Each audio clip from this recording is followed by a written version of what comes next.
What's going on, guys? It's Venisect, and today I'm bringing you another Awesomenauts guide.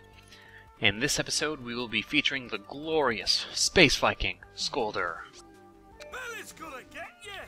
So Skølldir is a melee brawler who's kind of, he's not the quickest, but he's not the slowest. He's just right there in the middle. And he's very unique in the sense that I feel like if you play him correctly, he can be incredibly offensive, and he'll be on the front of the lines where your teammates will more or less be assisting you more often than not. But very early game, he can definitely control the field with his abilities, and he can clear lanes fairly well. So I'm going to hop right into it, and we're going to go over his skill set. His first one being Mighty Throw, and that baseline, it's just going to throw the enemies right back behind you. So anything in front of you, when you activate this, you're going to pick them right up and launch them. It's got a knockback on the other knot of 1.7 and a cooldown of 8 seconds. His second one, being Earthquake, deals damage over time of 35 over a 5-second period with a cooldown of 8 seconds and a range of 9.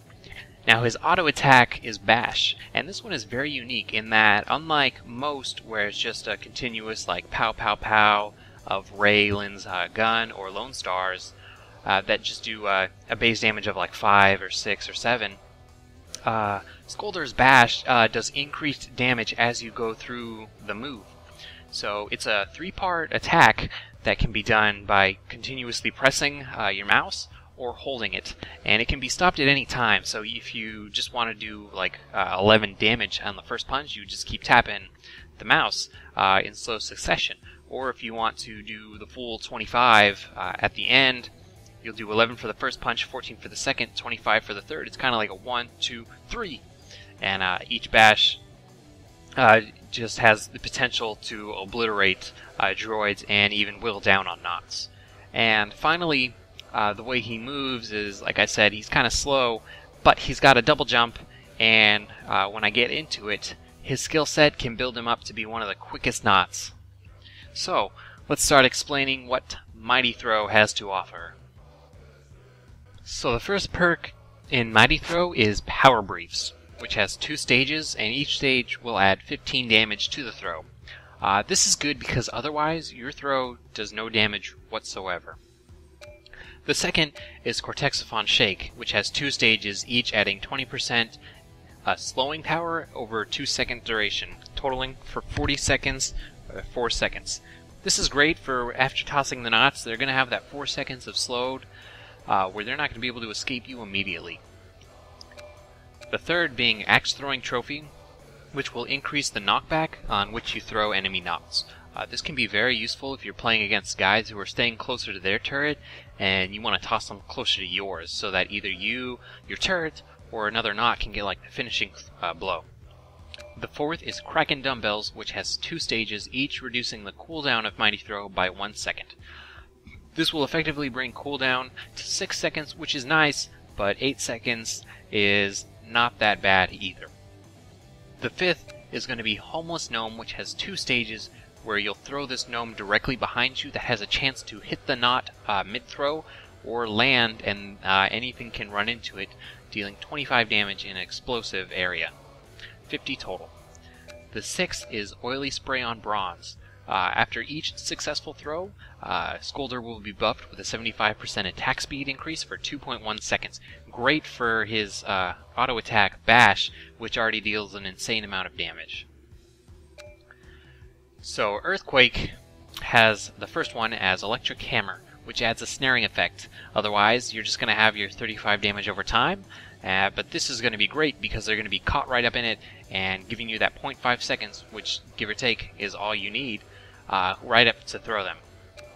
The second is Stolen Couch. It's going to increase the range of your Earthquake effectively by half, as it is already 9, so this is going to bump it up to 14. You're really going to get guys who are sitting far away from you. They'll be surprised at how far the Earthquake's going.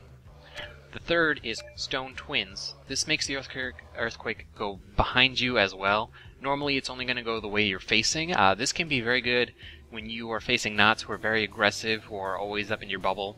You're trying to get away. When you tie this in with Snare, you can hit it front and back, and gives you a chance to escape or even toss them out of your way. The fourth one is Iridium Brick Games, which has 2 stages, each stage adding 10 damage to the earthquake, totaling for 55 damage over time. The fifth one is Enhanced Muscle Fibers, giving you a 2-second cooldown, bringing it down to 6 seconds.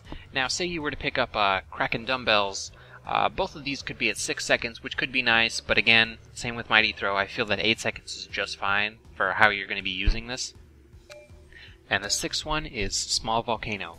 This is going to increase the height of Earthquake by 3. This one I feel can be hit or miss, because if you had guys who know how Skølldir plays, they can just be dodging the Earthquake regardless, so that extra height really isn't going to come into play very often.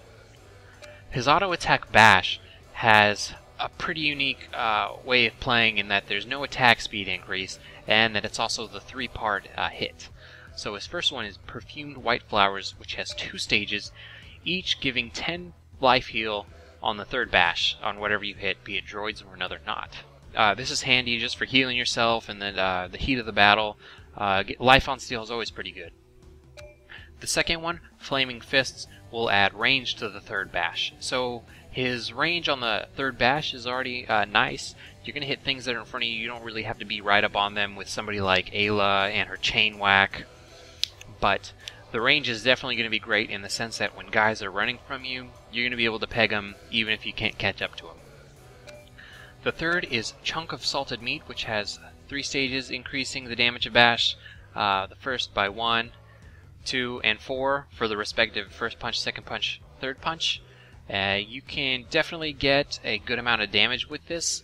And its counterpart down here, Pale Mead, 2, 4, and 10, only having 1 stage, but costing 350. So you're going to have to decide whether or not you want to do the 170 in succession or the 350 right off the bat, which can be a little pricey. His fourth one, being Rubber Ducky Choker, adds a stun effect to the 3rd bash. This is great because stun is always good. The less that the opponent is moving, the better. This ties in very well with Earthquake and then Throw, giving you a good amount of stun duration that after each punch, it's going to be stop, go for them. The fifth one, Fist Bump, deflects bullets with Bash. And honestly, I really cannot say much on this because while it does sound like it would be useful, I've never used it based on the fact that deflecting bullets compared to increased damage or stun just does not sound that handy. And Pale Mead, like I said, it's really preference, how much do you think you're going to have, how much damage do you want. Considering his AA already does a great number of damage points, it might be best not to go with Pale Mead. Maybe take Chunk of Salted Meat because you probably won't be picking this up immediately. Now, his utilities are self-explanatory. The only thing I'm going to go over here is League 7 boots. Unlike other boots for other knots that just increase movement, this increases throw movement. So what that means is that after every throw, you're going to gain an increased movement speed of 3.2, and that is fast. That's where I'm talking that he can catch up to those guys. Say you combine this with Flaming Fists and the Oily Spray on Bronze, you're not only going to get the increased attack speed, you're going to get the range, you're going to catch up to them. There's no way they are going to escape you.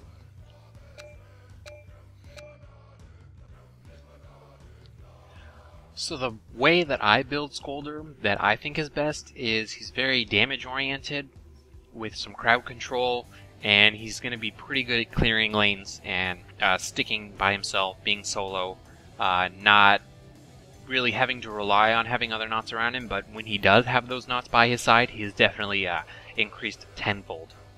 So first off the bat, we're going to run with Power Briefs, we're going to have Homeless Gnome, and Oily Spray on Bronze. And this is, like I said, very damage oriented. You're going to have 80 damage total that you can knock out from your throw, not counting what you can get on Bash with the increased attack speed.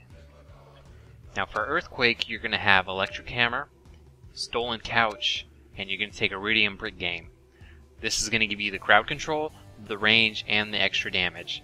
Now, you could maybe trade Iridium Bricks for Stone Twins if you are getting into situations where the knots are always surrounding you, but I feel like you really shouldn't have that problem if you play him offensively where they want to stay away from you.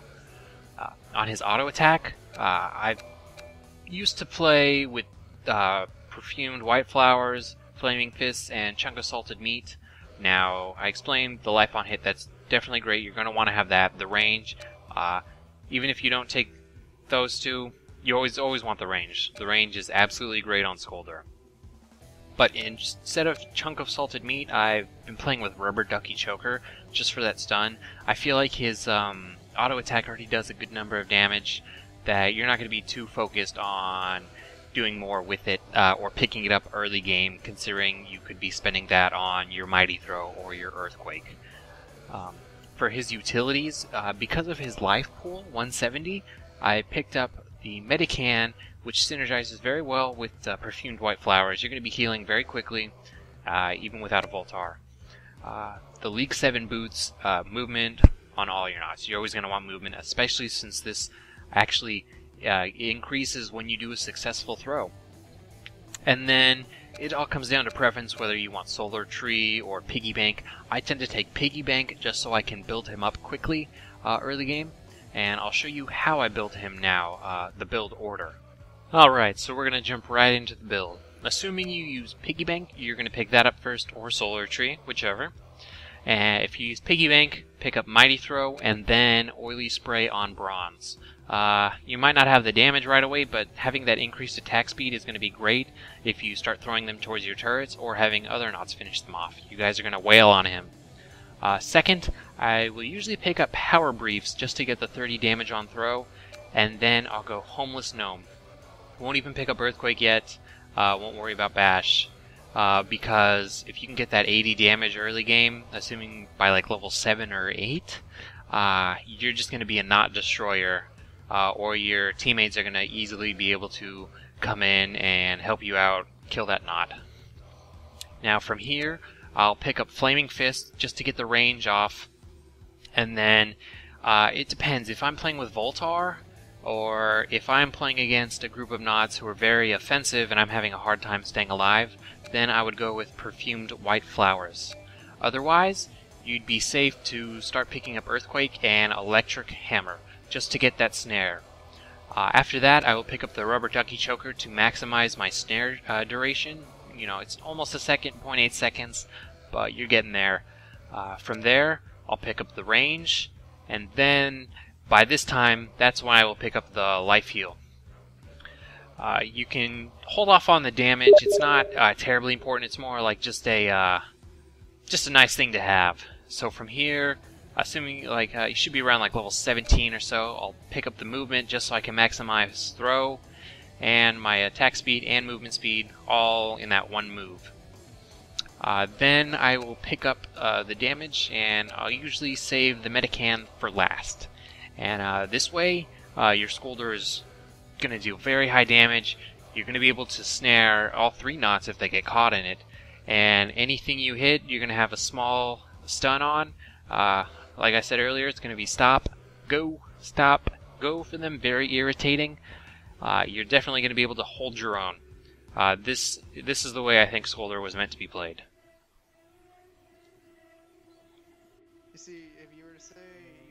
Alright guys, so I'm commentating this actually after the match happened. Thought about doing it live, but we were in the middle of chat, and it would have been a little hard for me to say everything that I'm doing, along with throwing everything out there towards them, so I figure I'll just put this over the video and kind of explain why I'm doing what I'm doing. So right here, as I'm picking up my build, I go Piggy Bank, throw, and then the Oily Spray on Bronze. Like I said, you're going to maximize your attack speed after your throw right away, as damage isn't too much of a factor now, since you don't really get, like first minute kills. That happens very rarely. But as you can see right now, on this map, I like to kind of just jump up and down, clear lanes, and this is where throw comes in handy. I thought I grabbed Vinny, but I got Coco out of there, and we can just cut her off, but she's going to escape. But I'll just keep cycling up and down because I can clear lanes pretty easily and kind of hold my own.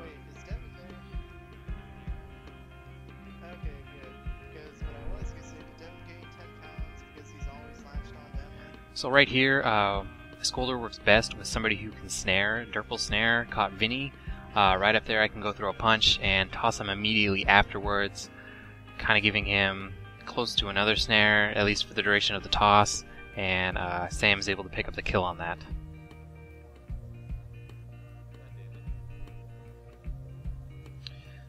An unsuspecting Raylan, thinking she could just stand on that platform, and I come up and give her a surprise. If my throw had cooled down by then, I definitely could have taken Coco out just by tossing her behind us. So a lot of these people will kind of underestimate throw and get a little too close to Skølldir, but that definitely works in your favor if you're playing as him. And the double jump comes in handy, being able to hit those platforms easily. See, a character like Vinny is a little hard for Skølldir just because he can get in and fly right away. I would say Coco's a little hard because of her ability to push you out with her ball and then blaze trail, but when you come up behind her like I just did there, that range, the base range on your punch is definitely good enough, and you can imagine when you get the increased range, there's no way she's really going to outrun you.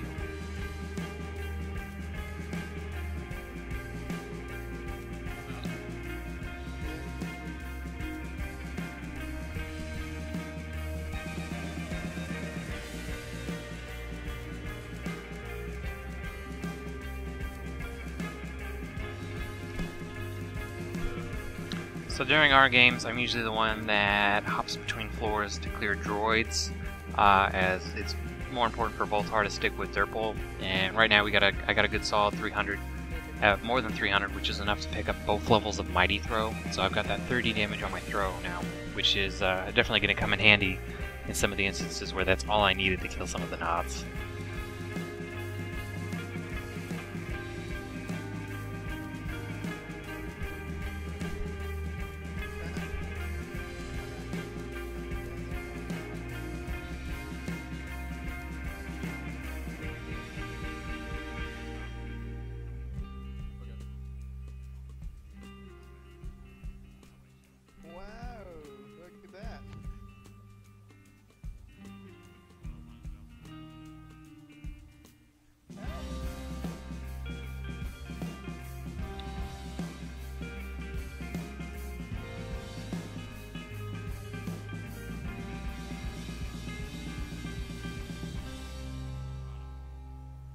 So they're trying to throw Vinny towards the turret. That's always a good move.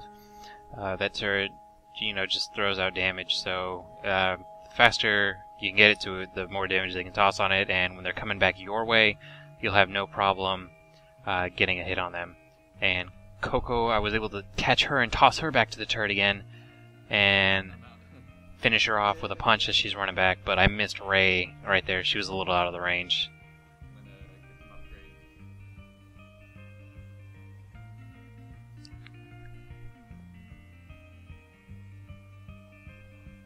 So while Skølldir is good at clearing lanes, I would not say he's very good at attacking a turret head-on. Like, he can do a lot of damage, but he does it so slow compared to some of the other Nods who can just whip it out really fast. And that's kind of where he lacks, but that's where we have the Derpal on our team. He's the one who's pretty much going to go after the turrets, and I'm just going to keep the lanes clear and take out Nods who are near him.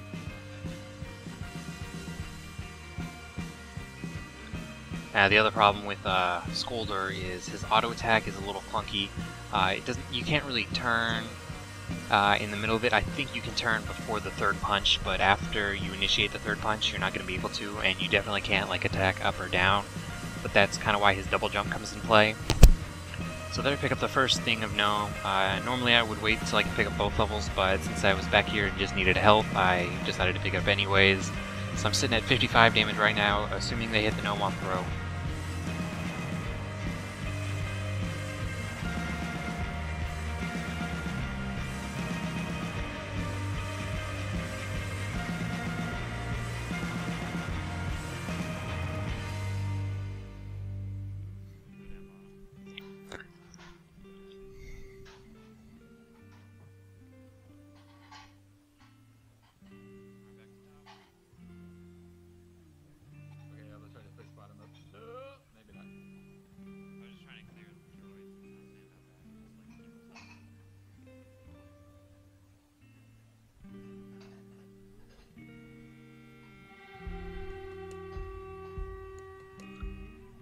So right here, Vinny and I had a little tussle, and I like when they get really close to the turret because that allows me to throw them back into it.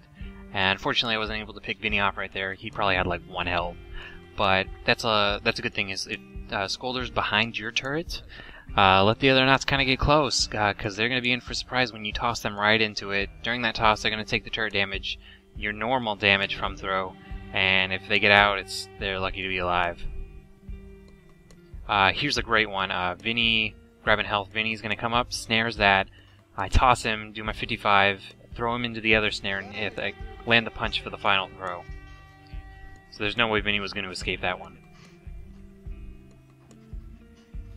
And again, Coco tossed her back and able to get her within range of Sam's nuke and our turret, which the turret takes the kill.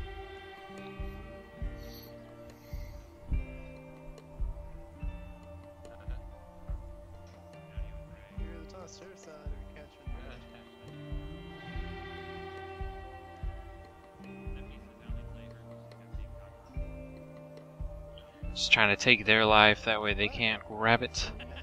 It's kind of it's a little bit of a stalemate for me in the turret race against Raylan, since she can just snipe all the droids and easily take them out faster than I'll be able to take them out.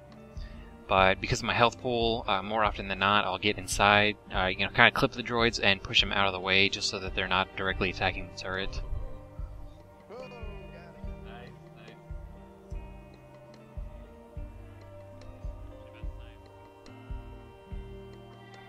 So our first turret's down, and now in this situation, since I'm playing with these guys, we'll switch. I'll kind of stay near the top more so that they can focus on the turret, and I can just keep guys off of them.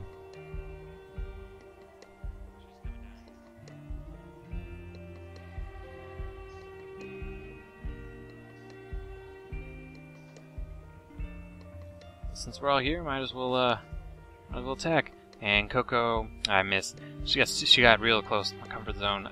Lucky I missed that. She definitely would have died just from the throw alone. But I've got 540. Gonna pick up that gnome, and right here I do go earthquake. I normally would pick up range, but because I'm playing against a Coco and a Vinny, I'm feeling that like if they dive at me and hit the ground, I can pop my earthquake and snare them quickly. Okay, I got 5 on ski. Since range isn't, since they tend to keep their distance, that increased range isn't really going to help me right now, at least. And this way, I can use Earthquake when they're not around to clear droids much faster. Right there, I kind of got caught on Vinny, but it's one of those instances where you can use throw to escape. I tossed him out of the jungle area and was able to get away. And Ray is stunned, and she falls into my Earthquake and another throw. That's a good way to combo. Because you're going to do that 35 damage over time. You're going to have that 0.5 stun duration, which is just enough time for you to get up there and toss them. And she took a good amount of damage from that toss, and then whatever the turret was doing to her. And then my final punch, the attack speed increase helped me able to get the punch off before she can jump away. And I don't even have the range upgrade, but when I get the range upgrade, that Coco got caught. Even if she had already started to turn her back, she would have got caught before she could get away. Just a sec, I need to grab one of the creeps.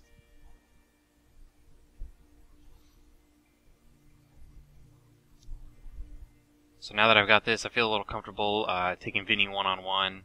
I'm not too concerned about being blinded by him, him trying to get me to run away. I feel like don't think he does 70 on his spike dive just yet, but I feel like I'll out DPS him. So now they got the push on the turret. I'm going to come down here and help out, defend our turret. I can see Vinny's almost dead, but, blinds me and flies away. So I'll just jump around the droids. You can usually do the 1-2 punch before they attack you, and then hop sides, and then get the third punch off on them. And that's a good way to keep the droids without, standing in front of them and taking damage. Another thing I don't think I do in this video, so I'm just going to say it now, is when you're near a turret, if there's nobody by you and you want to, use your throw to toss your gnome into the turret and you'll deal damage to it that way. It's kind of like using Ayla's Evil Eye or you know, Voltar just shooting his droids out, you're gonna get that quick damage if you're really in like no trouble without your throw. I have 1200. Get out. We don't like you rich folk around here.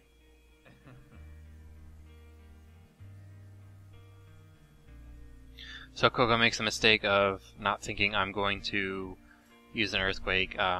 She must not play against a lot of Skøldirs if she doesn't anticipate that. But just having that height advantage and dropping, you're going to push your earthquake out so quickly that it's just going to catch them, and I have no problem dropping down and immediately tossing her right after. And there she disconnects. Maybe a rage quit, maybe disconnection issue, I don't know. If we had bots here helping protect us, I probably would have run right up to the turret and tossed Raylan out. We definitely would have killed her then.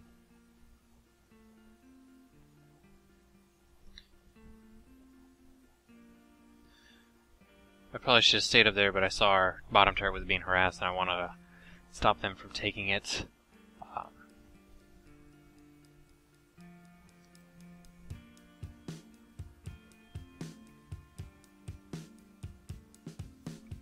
Killed the bot. It's just a bot. Okay.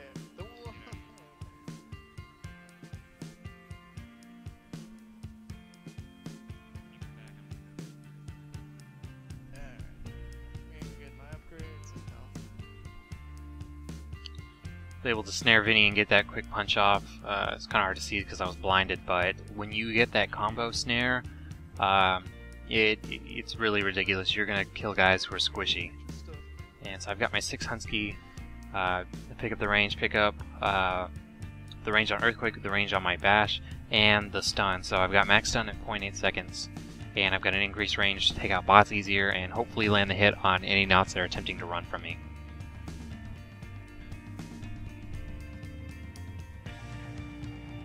Yeah, see, here's where I'm kind of talking about that it's a little hard to control his auto attack and that you can't really turn while you're using it.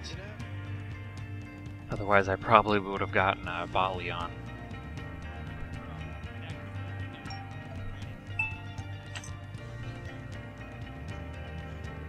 Sorry, that was my alarm going off.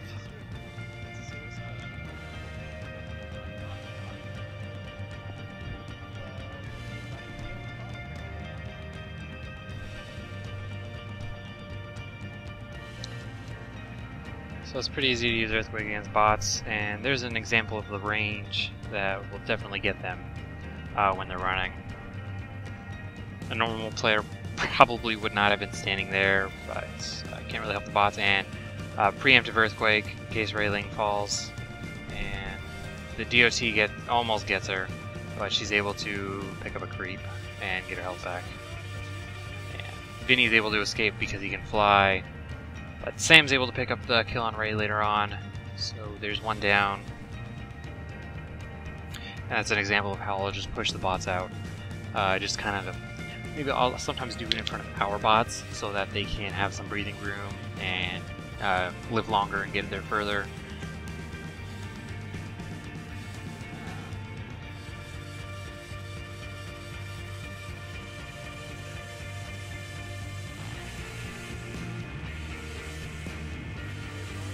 Not sure I missed that. Oh, I kind of threw it a little too early before I fell through the platform.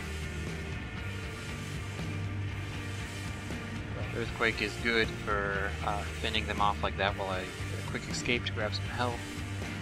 And I see Vinny took our turret down here, so I'm going to try to box him in.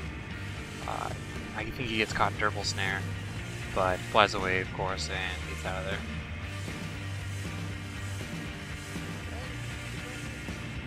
It's a little late for me. I actually haven't picked up boots, so I picked those up now. But now I'm going to be a speedy fat Viking.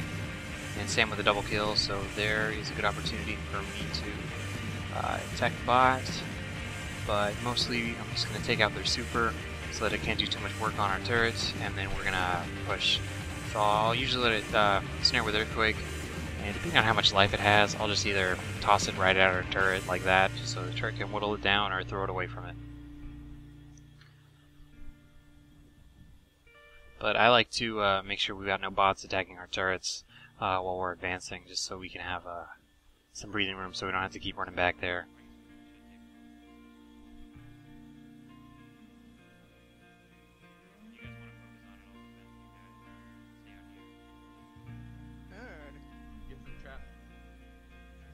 Yeah, see, with Voltar healing me like that, I'm able to just keep our bots behind so that they are able to sustain their life and take out the other bots.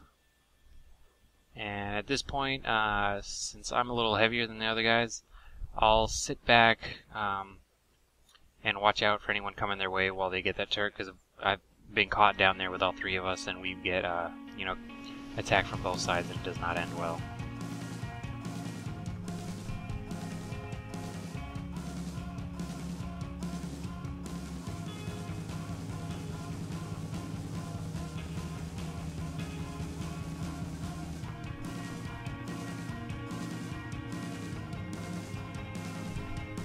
Another example of the turret to the rescue, and here, again, just using my body, shield our turret, just protect whatever little life it has.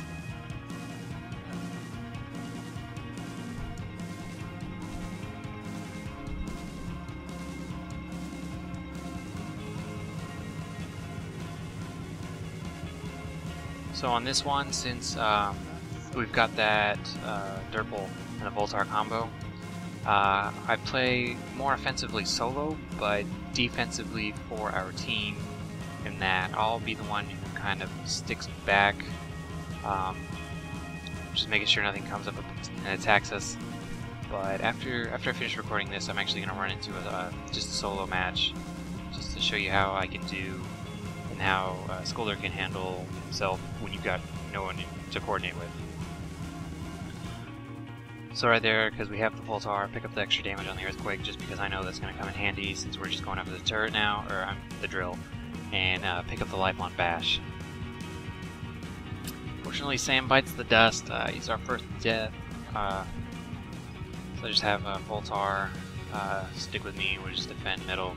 We're really not being pressured by them, so he's going to go pick up upgrades, and I'm just going to sit here and defend by myself.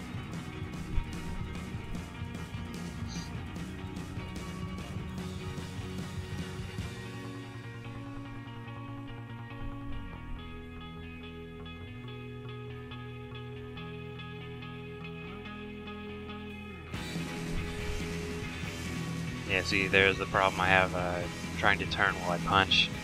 Probably could have gotten the last hit off of him.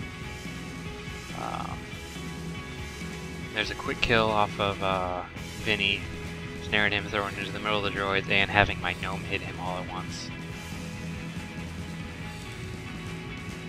So the gang's all here, it's time to push.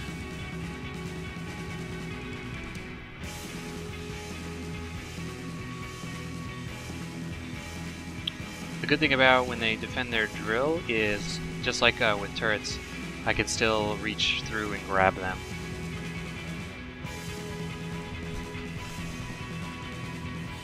I can go up here and kind of just scare Ray away. So it's not like they're really... I mean, once we get to this point, unless they're a very coordinated team, we really have no problem, you know, defending. Fortunately there, I had the range to get her, but I was one level above her, and since it's a, you know, it's a left to right attack, again, there's the problem with his auto attack. But able to toss Vinny out. Brandon picks up the kill with his droids. Quite a few assists to Skølldir, but anything for the team is good. And there will be the GG for this game. 10-0 is Skølldir. This is a team game, but I'm gonna play one solo just so you guys can see how it goes.